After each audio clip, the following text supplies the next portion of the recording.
Well, hey there, Rockaholics. Bob Bannister with CGCM Rock Radio. Welcome into another edition of Rock Talk. Now, before we get going, see that button right there? Smash that button, that like, subscribe, share, hit that bell notification too. Lets you know when we've got new videos coming up, and it also helps our algorithm. And we would like you to join us while we grow. Thank you for that. So, on this edition of Rock Talk, we're interviewing an artist that I had never heard of before. It's an artist out of Connecticut. Now, I've got a contact by the name of Christina Alvera, and she's a promoter. She referred me to this artist. And like I said, I'd never heard of the guy, but he's got a band called Jeff Summa and the Roasters, and they're a jam band out of Connecticut. And the more I listen to, the more I hear influences of Grateful Dead. I'm hearing a lot of acid rock. They're really good. I really did enjoy them. And it's one of those interviews that kind of came along and got me. And I went, you know what? This guy's cool. This is fun. I hope you enjoyed it as much as I enjoyed talking to Jeff. Let's step inside the Rock Talk studio and sit down with Jeff Summa of Jeff Summa and the Roasters on this edition of Rock Talk.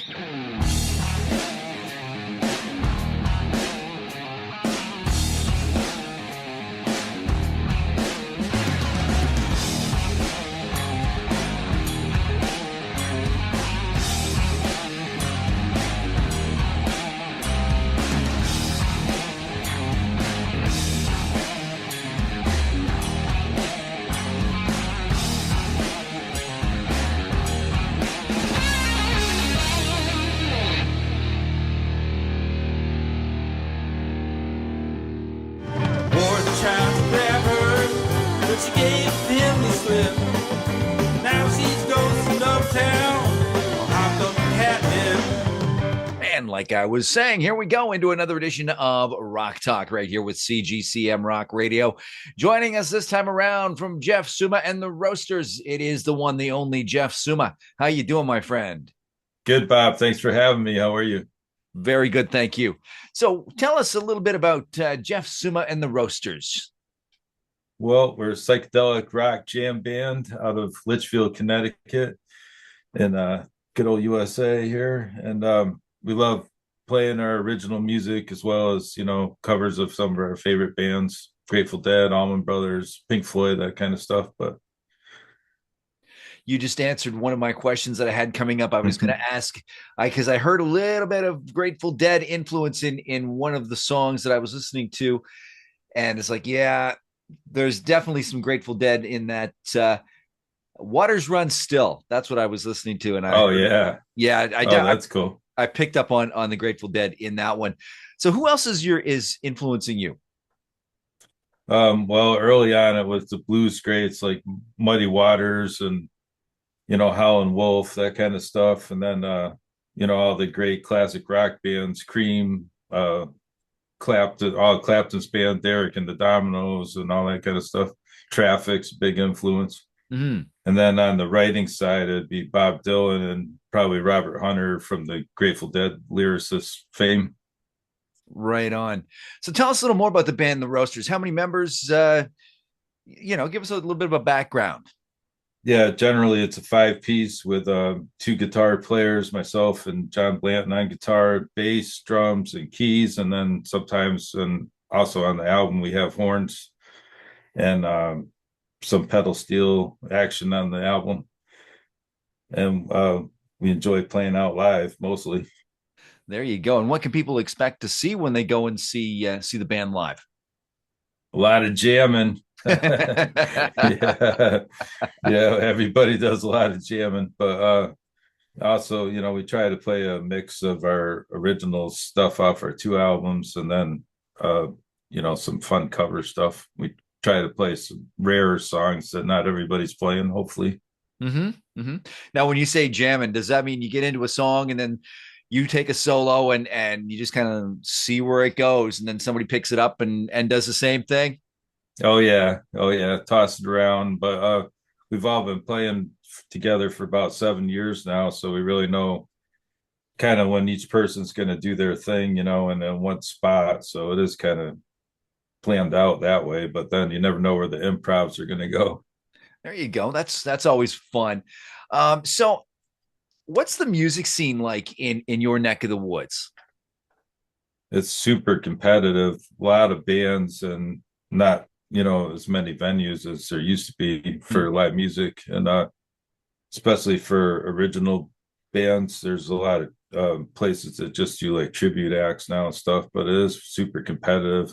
There are a lot of great musicians and a lot of great original artists just in Connecticut, and Connecticut's a super small state, so Hmm. Hmm. Now, you were mentioning you've got two albums out. Your latest is "Who's Got My Lighter." Now, that right.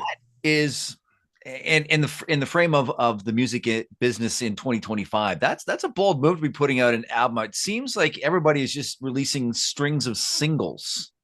Right. Yeah, it seems in the jam band world, the jam band scene that we're part of, they prefer, whole albums and stuff. So, and I had a bunch of songs, and we're limited to like 10 on the CD and 11 on the streaming for as far as length goes and stuff. So, but yeah, starting off with over a 9-minute song was a bold move, those two, because not everyone wants to play that long a song. But No, that's true, but that's why indie radio like us are so important because we don't care. We'll put right. I've thrown in a Gata Davida on my radio show Oh yeah. just because Yeah. back when I was in professional radio, I would do that and I would use that as my bathroom break. Oh yeah. That's a great bathroom break. Maybe still a little smoke too, right? Absolutely, run across the street, grab a cup of coffee, come back. So, who are you listening to these days, Jeff? I listen to like satellite radio a lot. So I listen to the jam band station. I still love Tom Petty's show where he plays all the music that he loves. That's some great stuff, great mix of surf rock and everything else. But for jam bands, I like listening to Goose and Leftover Salmon and String Cheese Incident, all those great bands that are out there now. So Mm-hmm. Mm-hmm. And it seems like you were just mentioning there the late great Tom Petty. It seems like we've been being hit hard lately with losses. I mean Ozzy and now yeah, Ace Frehley and I just heard yeah. another one tonight. The bass player from Limp Bizkit. Um, but Oh wow. it's just getting it's I shouldn't say it's getting crazy, but it's scary how our youth is unraveling before our very eyes. Right, right. All the bands that I really love are missing members now, really Jefferson Airplane and Yep. Pink Floyd and all those bands, Grateful Dead, of course. So we lost Phil Les recently, bass player for the Dead. So Yeah, yeah. Well, like somebody was saying to me the other day at work, we better bubble wrap Ringo Starr and Paul McCartney. yeah, for Just to keep sure. those two guys safe. I love Ringo. Absolutely. Absolutely. And the fact that he's married to or that he's the brother-in-law of Joe Walsh just makes it even more special. Oh yeah, for sure. There's another one we have to bubble wrap. Absolutely. Absolutely. So everybody's got that one song that comes on the radio and you just go, "Damn, I wish I wrote that." What's yours?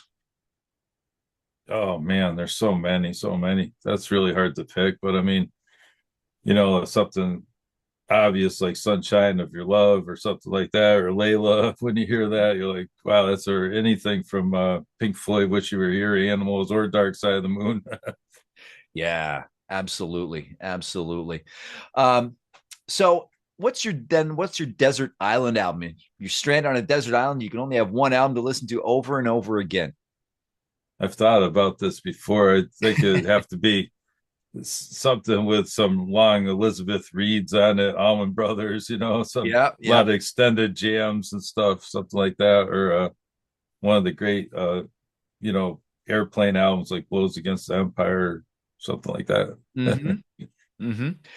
And then with the resurgence though of vinyl, how important is cover art once again? I mean, we try to do some great cover art for the new CD stuff, which I have here, and Mm-hmm. put some time into it and all that. But I always love cover art, and I heard even young people are coming back to CDs so they can have something they can hold on to and have like better format of the music with wave files, whatever. But definitely on a album that's a bigger size and better. Bigger is better. I always Hmm. love that, opening up some of those albums inside, like the when you get the two album set and you flip it open, like the Pink Floyd The Wall or something like that. It's just like amazing. Absolutely. And you get those extras from time to time on the inside of the album. Like I remember Right. Queen Jazz. I was 10 years old and I bought a copy of that and I pulled it out and there was the picture of all the naked ladies on the bicycle. I was like, oh, Oh yeah. Wow. Yeah. Gold. Yeah. Kiss was a good example too. We were saying Ace Frehley, we used to be part of the Kiss Army, and you get yep, all these cool things in the mail from them, and their albums were always cool. absolutely. And I think it's time that we brought back that, don't you? Like brought back. Yeah, definitely. I'm rough on records, so I always was. They were always scratched. I'd leave them on the floor or something. Yeah, But yeah. So if you could, if somebody made it mandatory that you had to put 5 songs in every single set that you played that you could not change, no matter what, could be 5 originals, 5 covers. What would yours be? ooh, wow, that's tough. Well, we love playing Shakedown Street from the Grateful Dead just about every show because we do some extended jamming and that always comes out different. Um, I would definitely want to do Who's Got My Lighter, High Now off our first album. I mean, it'd be hard not to pick my own songs, really, Exactly. because, but yeah, we love playing the stuff off Dark Side of the Moon. That's always great jams, playing Money into Us and Them was always Oh yeah. a fun time. So, and we love playing Elizabeth Reed. We've been doing uh, some Derek and the Domino stuff and everything. So, Mm-hmm. it's always good stuff. Great classic rock stuff. So, what's on your musical bucket list there, Jeff? Well, we're just have a couple shows to wrap up the end of this year. I've been really doing promoting the album stuff. We're still on the radio. It's been like 4 months now. We're still picking up radio stations and been we're like the 28 on the jam band charts right now. So that's pretty cool. We're right in there with like David Byrne and all of our favorite bands, Warren Haynes, Government Mule, and everything Oh else. yeah, So that's good stuff. yeah. And down the line in 2026, we're going to be playing a lot of live shows, hopefully doing some music festivals, and hopefully putting out a live album will be the next step as far as albums go. Very cool. Now I'm noticing some axes behind you there. I see a Telly, I see a Strat. Oh yeah. What's your go-to, or does that change depending on the song? I usually play the Fender Strat. That's the workhorse, and I can get with my various effects, I can get just about any sound that I need to copy out of that. And it rarely ever goes out of tune, Right. which is a good thing. But sometimes I switch it up with a PRS for some Allman Brothers or Mm-hmm.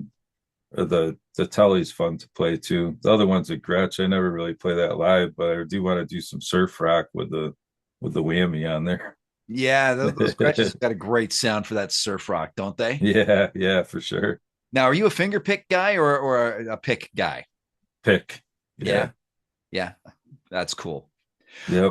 All right, so before we wrap this up here, I like to do a little thing called this or that. It's got nothing to do with music, All right. just some silly questions, top of the head answers, and I call it this or that. If you're ready, we'll Okay. launch into that. Peanut butter or Let's go. chocolate? Chocolate. Now, is it dark chocolate or milk chocolate? Dark all the way for sure. Ice cream or cake? Oh, that's a tough one, but ice cream. How can you tell your host has got a sweet tooth? Android or iPhone? iPhone. Scary movies or comedy? Comedy. And finally, pineapple on pizza, yes or no? No way. We're we're here. Connecticut's now supposedly the pizza capital of America. So, with New Haven, Connecticut, all the pizza places. So I know some do the pineapple thing, but I don't really like the sweet with the savory. So, There you go. There you go. how about you? Do you like that? Oh, you know what? I have to say yes because the Hawaiian the pizza with the ham and pineapple that was invented by a Yeah. Canadian. Oh, really? Come on. Yeah. That figures. And you guys have got poutine. I mean, if I could live on poutine, I Oh, would pretty much. So, So I won't even bother telling you then about pulled pork poutine. So we'll just leave it oh at yeah, that just takes it to a whole new level. oh yeah. All right, Jeff Summa and the Roasters. Jeff, thank you for joining us on this edition of Rock Talk. What's your socials? What's your website so fans can keep in touch?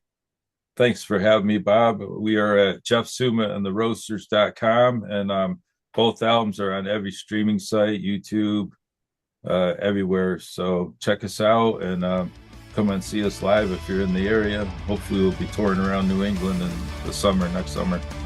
Absolutely. Sounds like a whole lot of fun.